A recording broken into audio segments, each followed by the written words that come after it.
Okay. I am silencing my phone. Pretend this is a movie theater. Hello, everyone, and welcome back to the Peterson Institute for International Economics. I'm Adam Posen, the Institute's president, and I am privileged and proud, genuinely, to host today's event for the release of the Institute's latest study, The International Economic Implications of the Trump Program, co-authored by Warwick McKibbin, Megan Hogan, Marcus Noland, with important research assistance by Jing Yan. We at the Peterson Institute have a history, like many Washington think tanks, of analyzing the proposals of various elected officials when they're running for office. This is not something meant to affect the outcome of the election.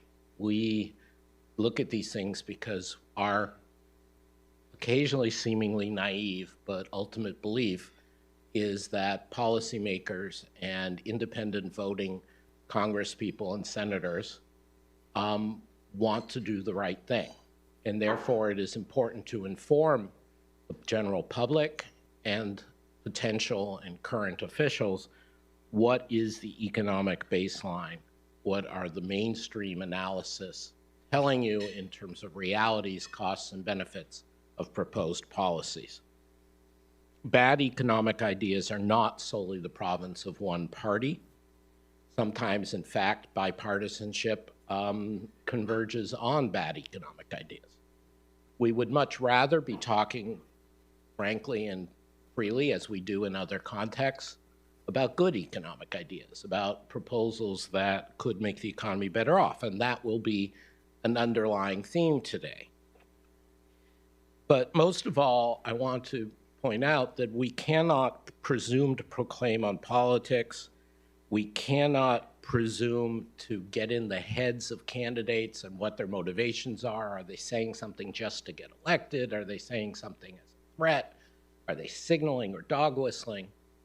What we do is we look at what the actual policy statements are by candidates when they're made repeatedly on the record and or affirmed by their political parties.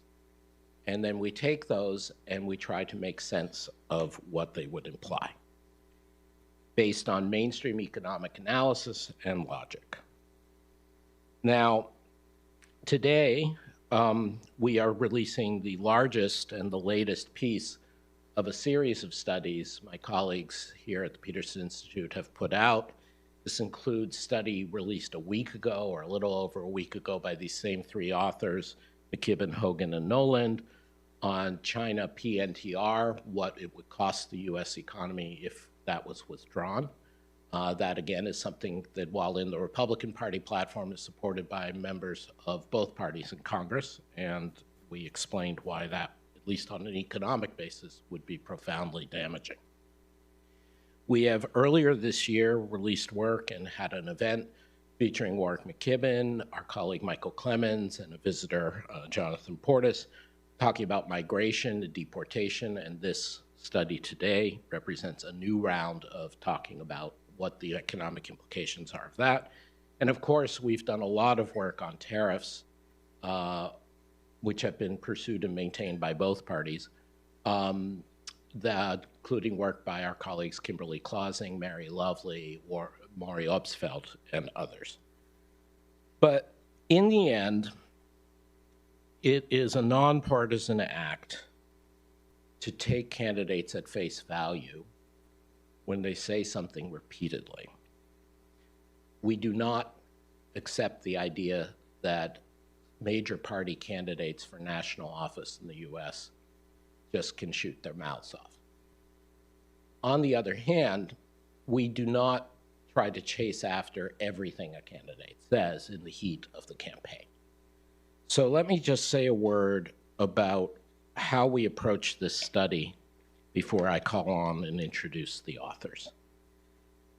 This is building on an example of what we did in 2016 when a project led by Marcus Noland, working in particular with Gary Clyde Huffbauer and Sherman Robinson, assess the international economic proposals of the two major party candidates at that time, Trump and Clinton. But we like to think we've learned things and improved on that through the years. And we have the benefit of now having, as a non-resident senior fellow with the Peterson Institute and very actively engaged Warwick McKibbin. And what we've done is we have a freestanding, pre-existing set of models that Warwick and his team have developed through the years. These models are used widely globally by multinational corporations, by central banks, by the IMF, to examine issues at the intersection of sectoral and macroeconomic policies. They combine aspects, as Warwick will briefly explain, of what the economists call computable general equilibrium models and macroeconomic forecasting models, meaning they have a sectoral dimension and they have a time dimension.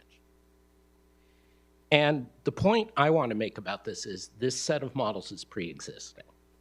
It is recognized, it is tested.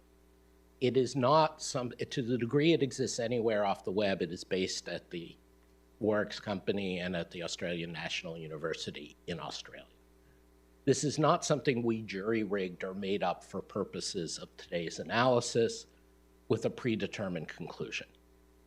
Similarly, the way we ran this project is Megan Hogan, who was a research fellow here and is now at Harvard Kennedy School of Government, set out, and with much input from our colleagues, but set out to independently amass what were the policies that were repeatedly said by the candidates and then affirmed by the parties. And through that, we were able to generate, thanks to Megan, a long list of policies on the migration front, tariff front, Federal Reserve. And this was done essentially siloed and independently of Warwick's modeling. And in between, Mark, with help from Jin, translates the list of proposed policies to which are the most important ones, how they turn into economic shocks, and then hands it to Warwick to run the model.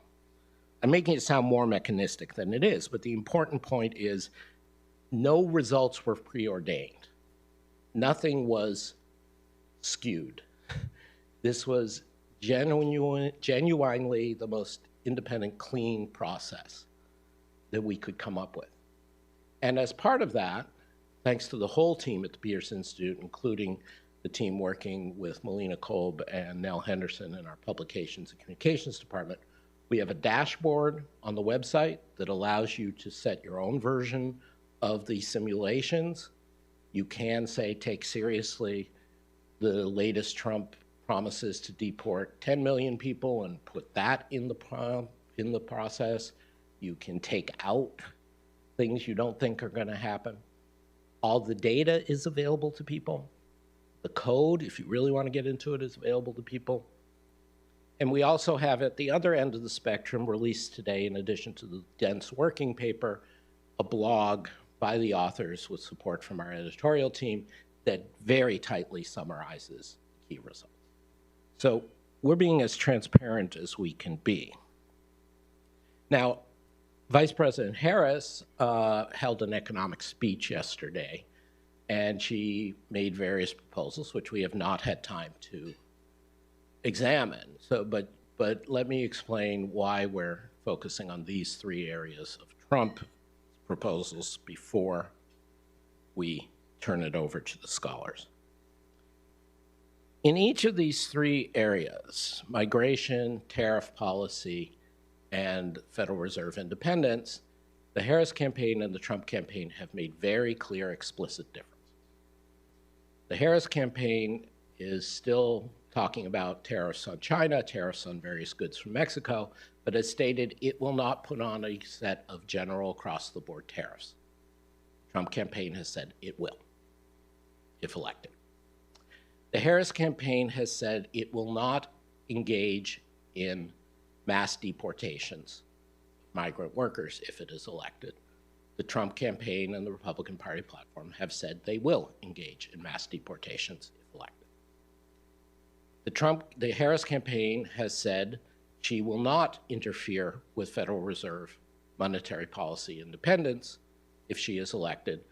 The Trump campaign has said they will want the president to have more say in monetary policy. So these are three clear distinctions, and that is part of what we're going to explore today. So let me introduce my distinguished and dear colleagues. Meg Hogan is not with us. She is rightly in school. Speaking today are Warwick McKibbin and Marcus Noland. Warwick is Distinguished Professor of Economics and Public Policy and Director of the Center for Applied Macroeconomic Analysis in the Crawford School of Public Policy at Australian National University. This understates the role he's played in building up that capacity around the world and in Australia. He's also the Director of Policy Engagement and ANU Node Leader at the Australian Research Council Center of Excellence in Population Aging Research, and he's the Director of Research at the McKibbin Software Group. He has a number of distinctions. I would mention that he served on the policy board of the Australian Central Bank, the Reserve Bank of Australia, for a decade, and he continues to be a widely sought-after consultant to and advisor to central banks and multinational companies around the world. And we're very proud that Warwick is working with us. Marcus Noland is the Executive Vice President and Director of Studies at the Peterson Institute. He is one of the OG now. He has been affiliated with the Institute since 1985. From 2009 to 2012, he served as the Institute's Deputy Director before moving to the new position of Executive Vice President. He has made major contributions in a number of areas, including a unique expertise in the axis of evil countries and the effectiveness of sanctions and the interplay of foreign policy, national security, and economics. He's also written on development economics and industrial policy in both the Middle East and East Asia. He won the 2001 O'Hara Memorial Award for his book, Avoiding the Apocalypse, The Future of the Two Koreas. His most recent book was co-authored with Stephen Haggard, Hard Target, Sanctions, Inducements in the Case of North Korea. He's also previously served as a senior economist at the Council of Economic Advisors at the White House. So I'm now going to ask, I believe Mark is going to speak first, and then Warwick, and then we will take on the record questions from the audience, and we thank all of you for your attention to today's event.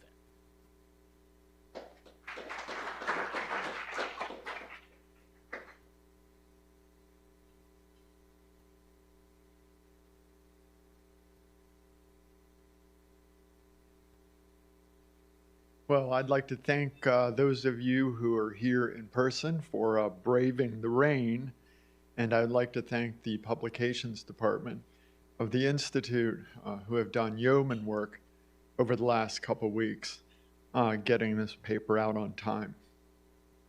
So why Donald Trump? As Adam mentioned, 2016, we did a previous briefing book examining the positions of the two presidential candidates.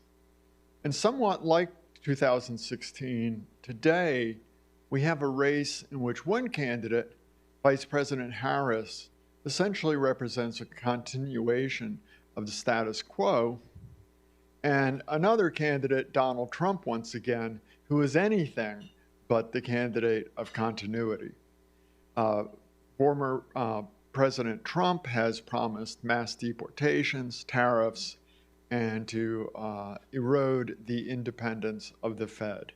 And so, as in 2016, the basic strategy is to take Trump at his word and issue political judgments for which are not our comparative advantage. So I will go through each of these topic areas. First, mass deportations. Trump has repeatedly called for the largest mass deportation in history. Now, as you will remember from the first Trump administration, he talked a lot about building a wall, but in fact, he did not deport very many people. So you might well ask, well, what's different this time? What is different this time is that Trump and his advisors appear to have devoted considerably more time and effort to actually figuring out the logistics and the legal mechanics of how to arrest and deport large numbers of people. They have promised new approaches, including the construction of vast new detention centers, the use of active duty military and National Guard for this purpose, and they have promised expedited deportation procedures. Stephen Miller has dug up statutes from the 19th century that they believe will help them accomplish this. So in terms of our analysis, we set two targets. The first is that they actually have the largest deportation in history. The previous largest mass deportation was Operation Wetback in the 1950s in the Eisenhower administration, where they deported 1.3 million people, including a fair number of American citizens, to mostly Mexico. And then we set a higher target. What if they could actually deport every undocumented worker in the American economy? And we estimate that's about 8.3 million people. Now, on tariffs, former President Trump has been campaigning recently on tariffs with an intensity that borders on the obsessive. He makes new proposals literally every day. Now, some of these, such as the reciprocal tariff, actually have a history. There was legislation introduced in Congress during the first Trump administration, and others, such as a 200% tariff on John Deere for moving a factory to Mexico, seem more, I don't want to say whimsical, but passing. And we focus on two, though, that seem to have long-lasting lives. The first is a 10% global tariff, although more recently he's been calling for 20% tariff. And the second is a 60% tariff on China. Finally, he's promised to erode Fed independence, and I can do no better than to quote the man himself. He says, I feel that the president should have at least a say in there, yeah. I feel that strongly. And I think that in my case, I made a lot of money. I was very successful. And I think I have better instinct than, in many cases, people that would be on the Federal Reserve or the chairman. And on the slide, there's a list of specific ideas in increasing order of ambition. If you are interested in delving into this part of the analysis in greater detail, I would recommend a recent paper that we published by David Wilcox. It's an excellent paper. We cite it in our work. And with that, I will turn things over to Warwick.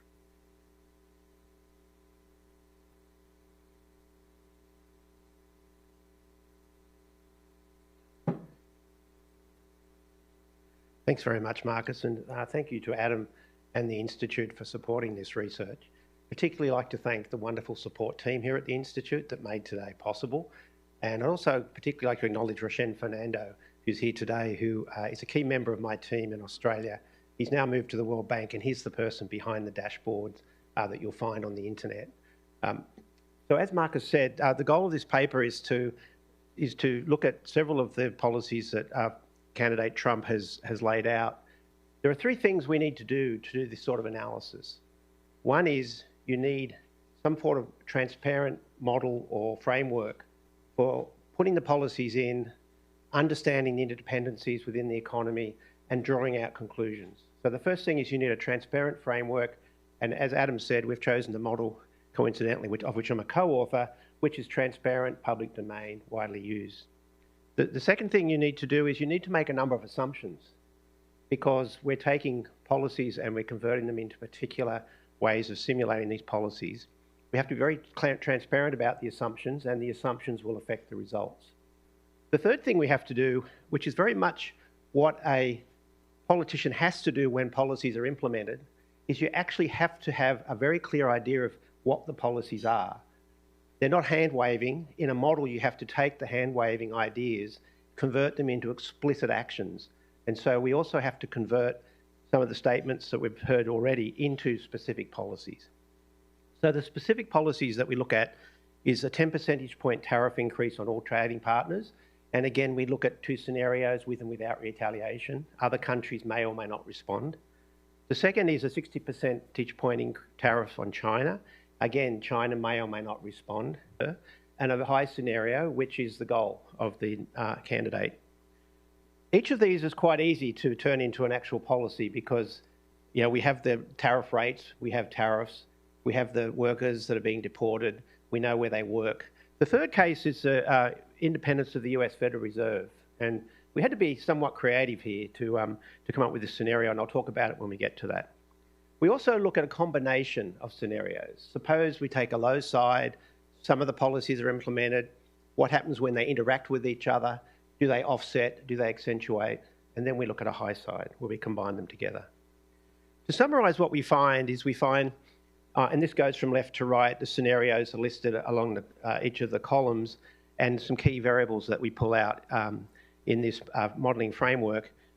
The deportation effect, and these are cumulative outcomes over the 4 years of the first term of the president. So we find a best guess of an 8.3 million deportation reduces GDP in the US by about $5 trillion over 4 years. It causes output losses in energy, mining, agriculture, manufacturing and services of the magnitude shown in this table. Manufacturing and durable manufacturing, cumulative losses of about $3.7 trillion. These are big numbers. The next column are the tariff results, which again are not surprising. And I'll go through the economics of why tariffs increase prices and reduce output. And you can see that retaliation accentuates the damage to the US economy. The results for China, which I won't go through today specifically because of time constraints, is very similar to the work that we launched last week. And the difference is that accentuating on China rather than all the trading partners. And the loss of Fed independence, which actually has very interesting distribution impacts across the US economy, even though the overall impact on the economy over the first 4 years is about $304 billion of economic loss. And you can see that when you combine these numbers get extremely large over this 4-year period. And finally, each one of these policies, and that's the CPI at the bottom row, the CPI price, this is the CPI level by 2028. So you have inflation for 4 years, price levels rise. This is what the price level would be after that 4 years of inflation. And you can see that each of these lead to higher prices, deportation, around 9% higher prices on average. And I'll show that this is actually interestingly distributed across types of production. And we can see tariffs raise prices by 1.8%, 1.1% the Chinese tariffs, 11% the Fed independence. When you combine them together in the high scenario, prices are 22.8% higher by 2028 than they otherwise would be the case. So these are big numbers, and they're big macro numbers, but what's really interesting as well is when you dig down into the individual sectors. So the model we're using is called the G-cube model. It's documented fully online. It's public information. You can download the equations, the parameters. You can actually even run the model if you have access to the software, and the website's listed here. Without going into any great detail, it's a model that has a macroeconomic flavour to it. It captures the linkages across the world economy. It has a sectoral linkage within the US economy. It has global production networks, the movement of goods inputs from China into the US, from Australia into China. It captures international capital flows, and it has a macroeconomic way of thinking about consumption and investment. It's an annual model, but the dynamics are at the sectoral level. What we have in this model is a lot of friction. So it's not an equilibrium model in a concept of markets always clearing. We have rigidities in the labour market that enables unemployment to emerge. We have stickiness in the ability to rapidly expand production capacity by building up the capital stock. You build it up slowly, it's less expensive than if you try and build it up quickly. It's very hard to move a factory out of agriculture and turn it into a nuclear power plant, that sort of adjustment issue. And we have mobility of labour within countries, and this means that our results will be an underestimate of some of the imperfections that may cause larger economic costs. Workers can move around within a country, but we don't, in this particular closure, allow for migration, except for the migration that's a policy tool that we implement. It's a large model. It has the G20 economies. There's 24 economies in the entire world. There are 6 sectors of production: energy, mining, agriculture, two types of manufacturing, durable and non-durable. It'll turn out that this distinction is important because durable goods feed into the investment decisions of firms. When a firm is building up their capacity to produce, they buy durable goods to increase their investment, to build their capital stock. If there's an investment slump as a result of any particular policy change, the durable goods sector will be at the frontier of the damage because people will stop buying their products because they're not investing as much as they did in the past. And then we model the behaviour of households, many different types of firms in many different types of countries, and government and central banks. Now, let me just stress, it's important what we assume about the fiscal reaction of governments. So we have a very explicit fiscal rule. So when revenue changes because our output changes and you might get more or less revenue, it affects the fiscal position of governments. We assume that this accumulates or decumulates into debt or reduces debt. Central banks all have reaction functions which represent how they behave. So in the case of the Fed is balancing the trade-off between inflation relative to a desired target and output growth relative to its estimate of potential output growth. In the case of China, we add an extra term, which is the exchange rate relative to the US dollar. So China is also leaning against any exchange rate adjustments, as well as managing this domestic trade-off between inflation and output. These assumptions matter for the scale of the results. They don't change the direction, and they don't change the basic economic story that comes out. So let me go through the scenarios. Firstly, the deportation scenario. What we did here was we used the data from Pew Center, and again, this table has the sectors in our model on the left, the civilian labour force, the first column in the second box is the total labour force, what Pew estimates as US born, what's legal workers and what's unauthorised workers in these sectors. And then what's interesting is two things. One is how many of these workers are illegal in that sector versus how many workers in this are legal in numbers. And you can see the share of unauthorised migrants in agriculture is 14.6% of agriculture. That's a very large share of the labour force in that sector. So even though there are a lot more unauthorised migrants in services, as a percentage of their labour force, it's a lot less. So what matters for the economics is not the number of workers in that sector, it's the proportion of workers that you're taking out of that sector. And the final two columns show you what is the percentage change in the labour force in that sector as the initial deportation story. So what we're doing is we're taking, in the 1.3 million scenario, we're taking 2.53% of the labour force out of agriculture. In the 8.3 million scenario, we're taking 16.14% of the labour force in agriculture. That's the initial shock. What happens is there's a lot of economic adjustment and some workers will move into these sectors, some workers will move out of these sectors. So the actual change in employment in these sectors will be different to the initial shock. But in the end, if you're taking out 8.3 million workers, you're taking out 5.1% of the labour force in the US economy. This almost sounds like a COVID pandemic, right? The workers can't go to work. What do you get? Less production, higher prices. So this is a supply side shock initially, but this feeds through the economy. It changes income, it changes wealth, it changes exchange rates, it changes bond markets, it changes a lot of things. And what we're picking up in these results is the net effect of all these interactions in the US and overseas, and how the foreign adjustment feeds back into the US economy through international capital flows and through international trade. So what we do in this analysis is, first you have to have a benchmark. So we start the world economy in 2018. We have a set of assumptions about how quickly each country is growing based on their sectoral productivity catch-up rates relative to the frontier, based on labour supply from the UN projections of a potential labour force. We project the world economy under the assumption, a lot of assumptions. We then say in 2025, the policy is enacted in 2025 as a surprise. Why do we say it's a surprise? Because in this model, households and firms are forward-looking. So if they expect a particular policy next year, they'll change their behaviour today. And that's the way the world works. And so what we then do is we run the baseline, we then take the policy, we shock the model with the policy, and what I'll show you is the difference between what would have been relative to what the policy change will give. Now, there are a few other assumptions in here that may concern you. One is what happens to the Trump tax cuts that was due to expire in 2026? Well, we assume that they continue in the baseline. Whoever's president from 2026, we assume those taxes continue. They're not changing when we do the counterfactual. So when you do the difference, whether the taxes are changing or not makes very little difference to the percentage changes, right? So don't be concerned that we do have a fiscal cliff issue in 2026. How do you deal with that? Well, the same way we deal with COVID. COVID's not here. And as it turns out, when you get to 2024, where we are today, the COVID shock is actually not in our model, and we are now where the model said we would be from 2018, ignoring the COVID shock. So that's the analysis, that's the way we're doing it. There's a lot of other things that could happen, but we're taking the structure as given in the framework.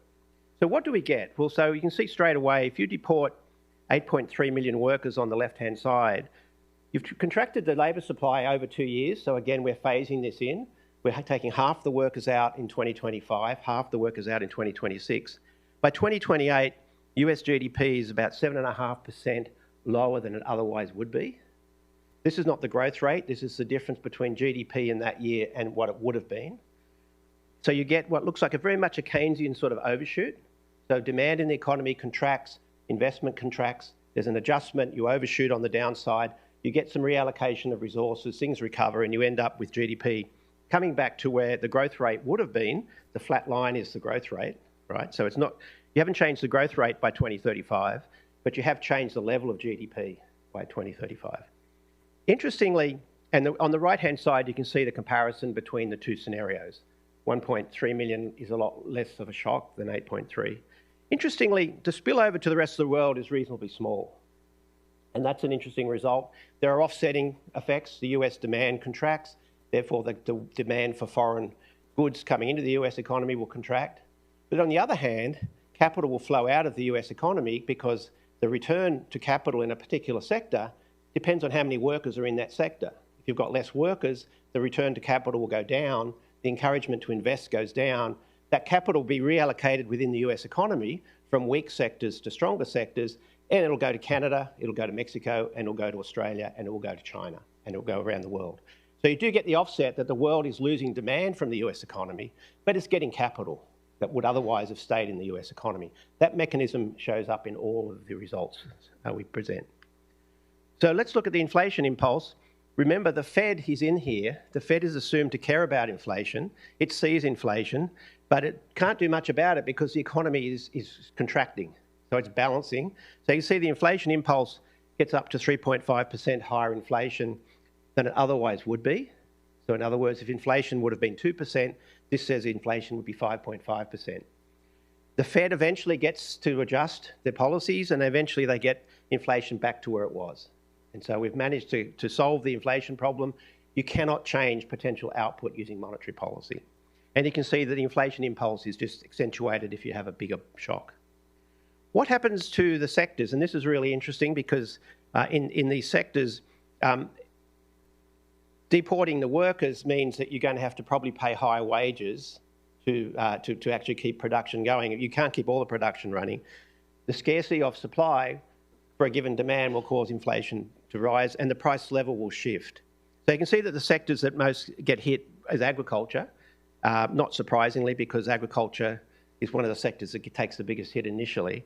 But you see that the prices don't go back to where they were because the Fed has taken out inflation. It hasn't returned the price level. So this shock actually permanently changes relative prices in the economy, and it changes them a lot if you have the larger scenario. Maybe most interesting is what happens to employment. And you can see that this employment effect has a twofold effect. One is you've taken the undocumented workers out of the economy, but you've changed the demand for workers in the economy through these income effects and price effects. And so the existing workers lose their jobs as well. And this is consistent with Mike Clements' analysis of how many jobs are created by an immigrant. This is how many jobs are destroyed by removing an immigrant.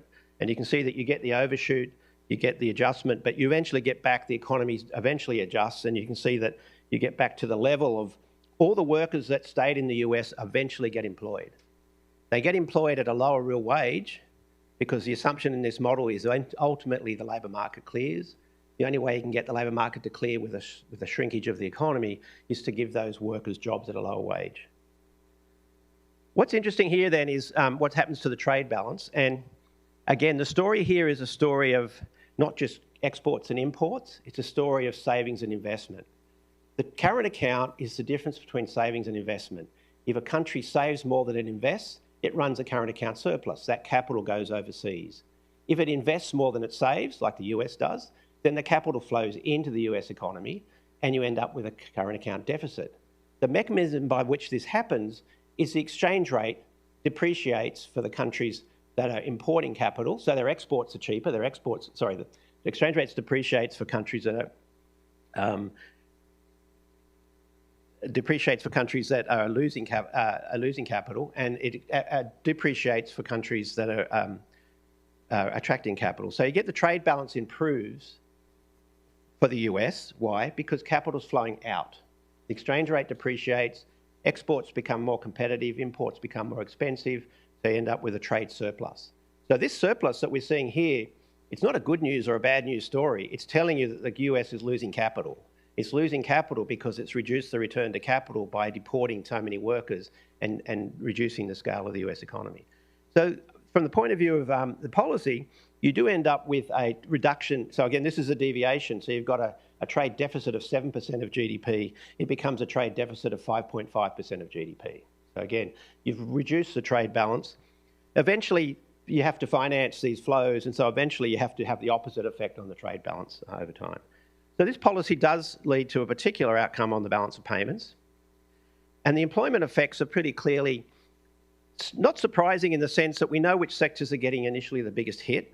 What's interesting is what happens to durable manufacturing. Durable manufacturing gets a double hit. It's losing workers, and that means that its return on capital will go down. But also, the investment in the US economy slows down.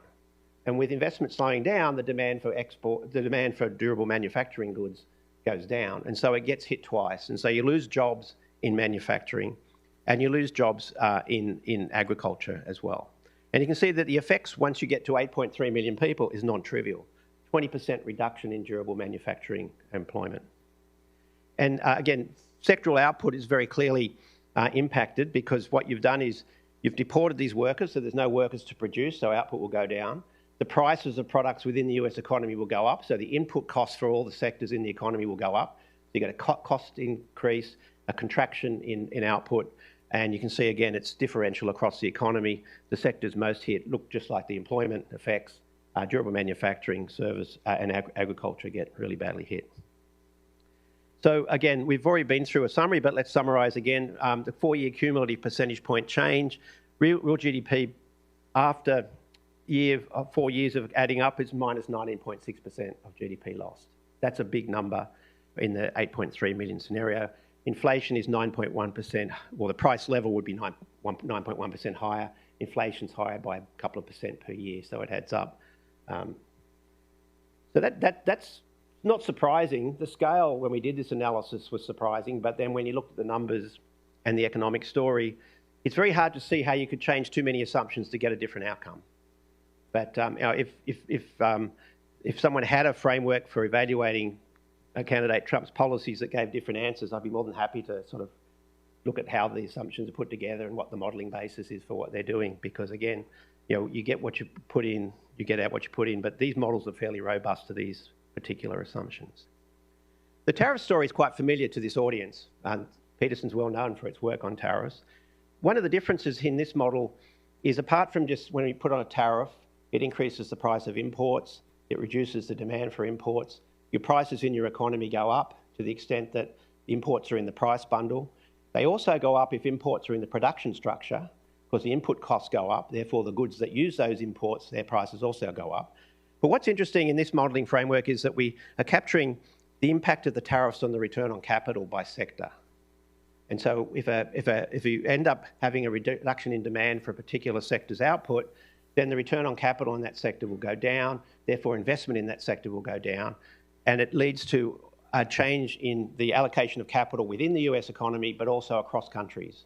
And therefore it has impacts on the exchange rate, it has impacts on the trade balance. And it has interesting impacts on the trade balance because conventional wisdom is the tariff should improve the trade balance, right? In a static world where you just have exports and imports, you increase the tariff, imports go down. The trade balance must improve. That's only true if exports doesn't change and if other import effects aren't there. And I'll show you in a second why that's actually not the case in these results. Key insight from this is GDP falls. GDP falls in all the countries that we looked at, and the reduction in GDP in the United States, I almost said Australia, wrong hat. The reduction in the United States is 0.35% lower than it would have been. That's the black line. Interesting, the impact on China is initially quite large and they're not. And the reason is that part of this policy in putting up tariffs in the US causes the US dollar to appreciate by about 5%. Now, an appreciation of the dollar means that the Chinese currency will depreciate, so the Chinese central bank will tighten monetary policy to keep the dollar renminbi rate from moving as far as it would, and that causes a monetary slowdown in China. So these assumptions in the short run matter a lot. Over time, the exchange rate assumption doesn't matter because the central bank can only control things in the short run. But you can see, as not surprising, Canada and Mexico get the biggest hit because they're heavily dependent on the US economy for trade, and so they get hit directly by the tariffs. And you can see on the right-hand side, without retaliation, these are just the US results for GDP, 0.35% by 2026. With retaliation, 0.9%. So the retaliation accentuates the loss. The inflationary effects, again, are inflationary everywhere except China. Why? Well, because China's tightening monetary policy at the same time. And you can see that the impacts on Mexico and Canada are accentuated because their currencies fall quite a lot. And when their currencies fall, their import prices go up, so they get an inflation shock coming from the exchange rate. For the US, the inflation shock is about 0.2, and you can see, is 0.6, and you can see with retaliation, you double the inflation effect.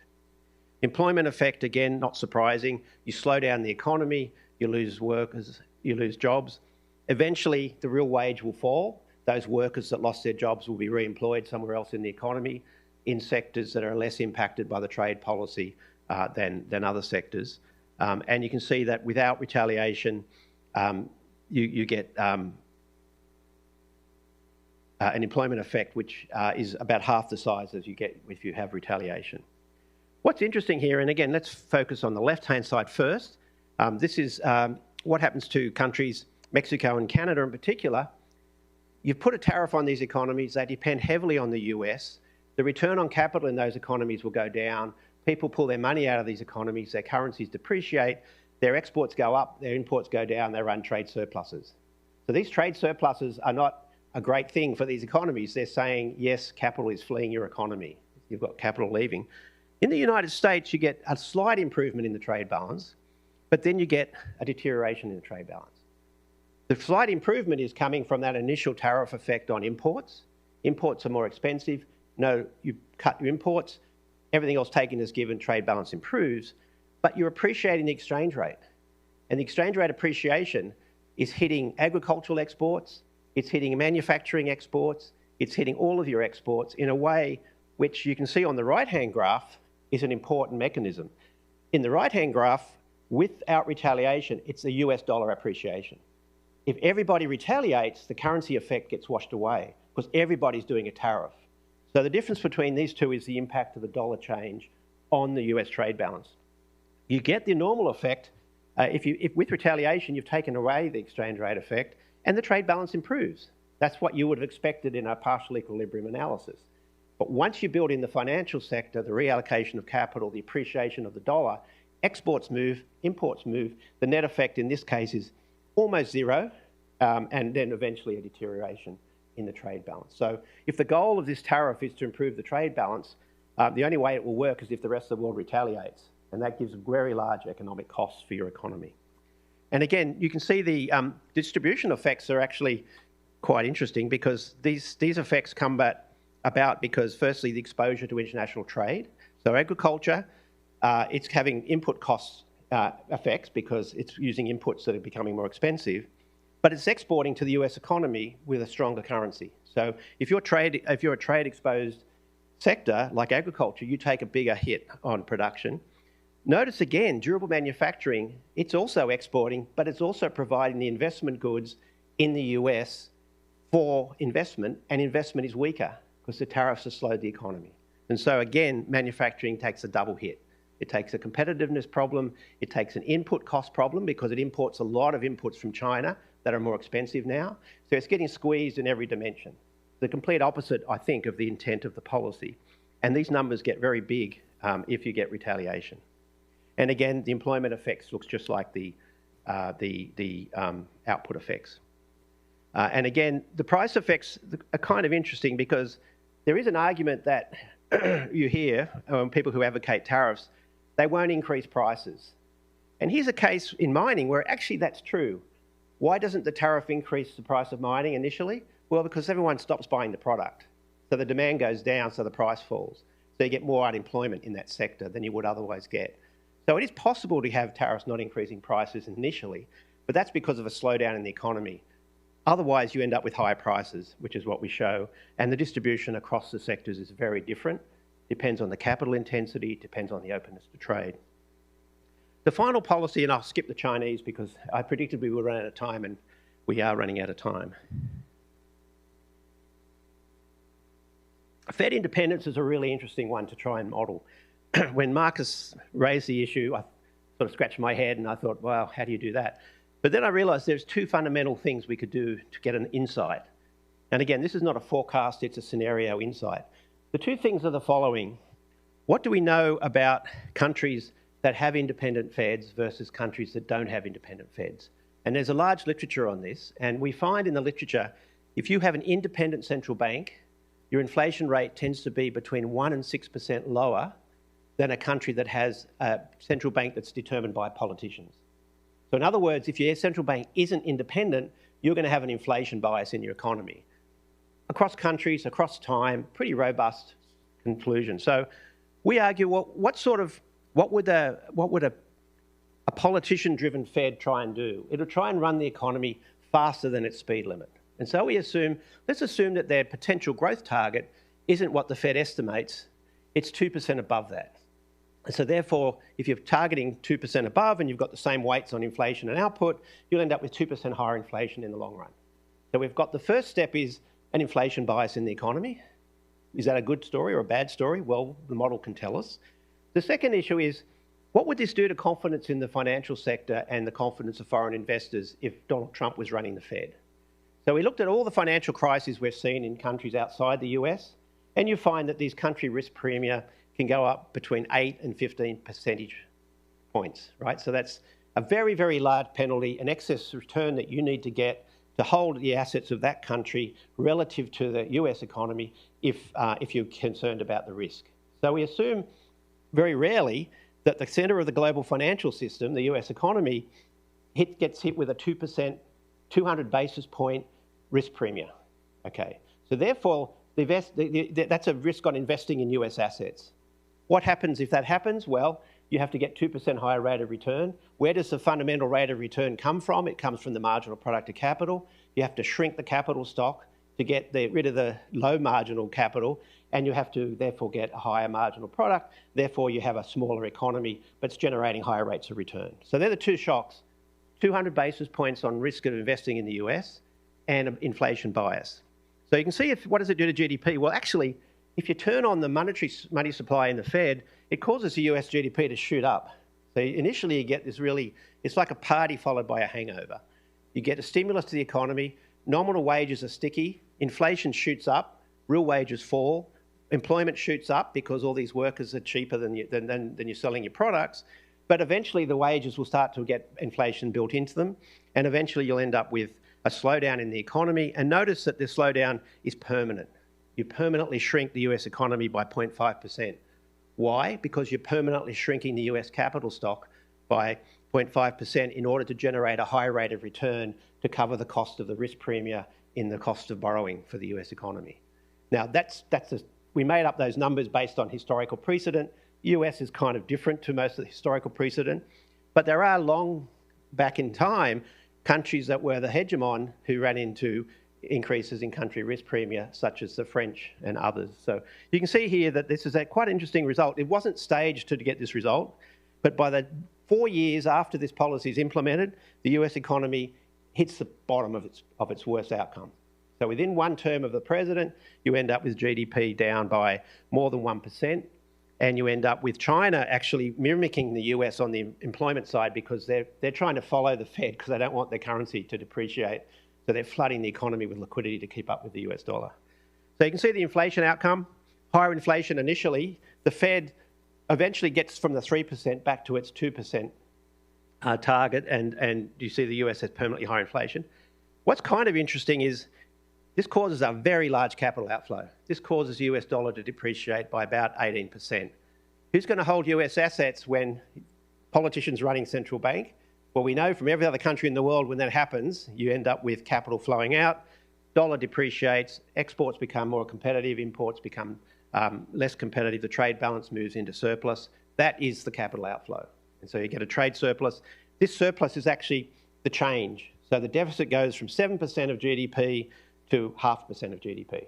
And so therefore you get quite a large story. And interestingly, across sectors, some sectors do very well. Agriculture, again, gets quite a kick that lasts for a long time because it's now super competitive in the world. Its products are selling at a much cheaper price, and same as mining. But the manufacturing sector gets hit by the investment slump. The investment slump because no one's investing in the US economy.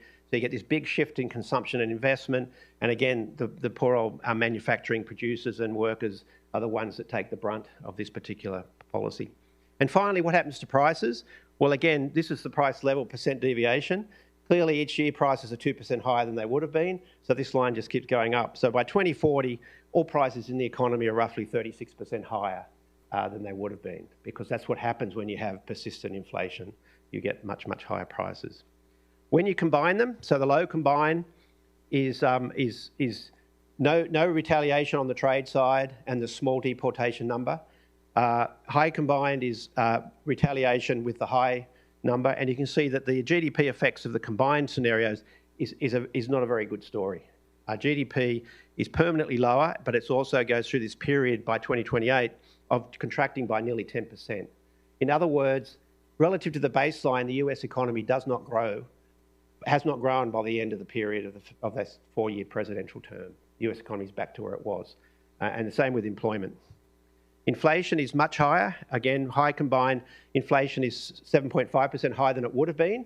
If the inflation was going to be 2%, it's now going to be 9.5%. And the trade balance, okay, you've cut the budget, the trade deficit quite substantially, but not for good reasons, but because you've lost a lot of confidence in the US economy and a lot of capital has left. So to summarise, and apologies, I might have gone a little bit longer than planned, the interesting thing is not that the policies just don't work, they have the opposite effect to what is intended. And that is important. That's why you use a model. Firstly, to find out what you get, and then to find out why you get it.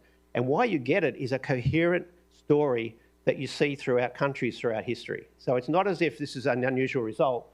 This is kind of exactly what you might expect. What's different is the scale is based on the particular US economy that we see today. All policies reduce output, all policies reduce employment. It has differential effects, but particularly you get hit if you're trading in the global economy. And what's ironic about this is the US economy is shrinking as a share of the world.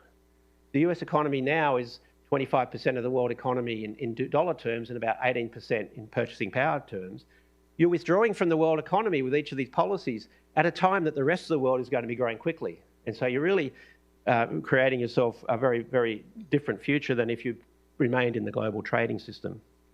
All of these shocks worsen the inflation outcome. We've just been through a disinflation period. All that's going to get reversed under these policies. And the Fed independence one actually is not bad news for the world. The Fed independence one, apart from debasing the central bank in the core country, capital gets freed up and goes elsewhere. It goes into Africa, it goes into Latin America, it goes into Australia, it goes into China. So there are positive spillovers from some of these policies for the world. Negative from a trade point of view, but positive from other aspects. So the bottom line is that this argument that candidate Trump makes that we're going to make foreigners pay, unfortunately under these policies, it's US consumers, workers and firms that will end up paying. And that's the point of doing this sort of analysis, is to understand where the hand waving hits the ground and where the benefits and the costs come from. And finally, I'll just leave this slide up. This is the slide I showed you before. These numbers are significant. They could be a bit bigger, they could be a bit smaller.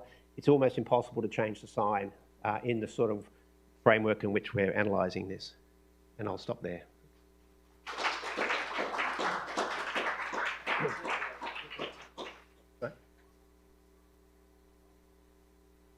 Thank you so much, Warwick. Thank you so much, Mark. I'm just going to, in the interest of time, I'm just going to call Marcus up to have the last word if there's anything he wants to amplify or add to Warwick's presentation.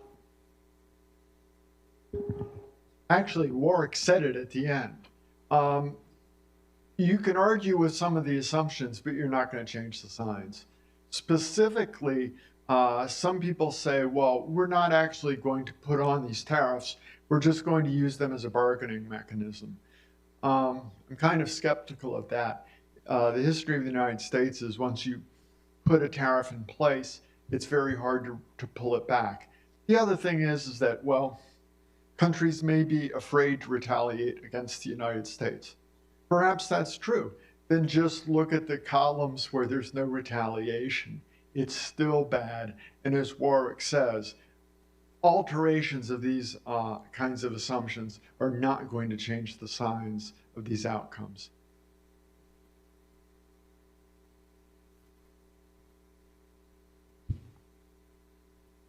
Thank you all for your attention today. I hope it's clear why this is an important study, why it's a relevant study, why it's a fair study, and an evidence-based study.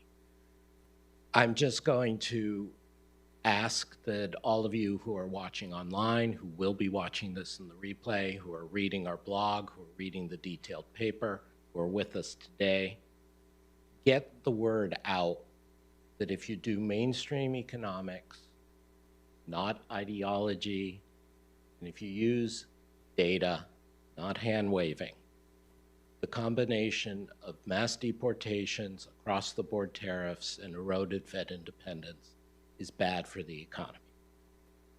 We, speaking as the Institute, speaking as scholars, care about policies, not candidates.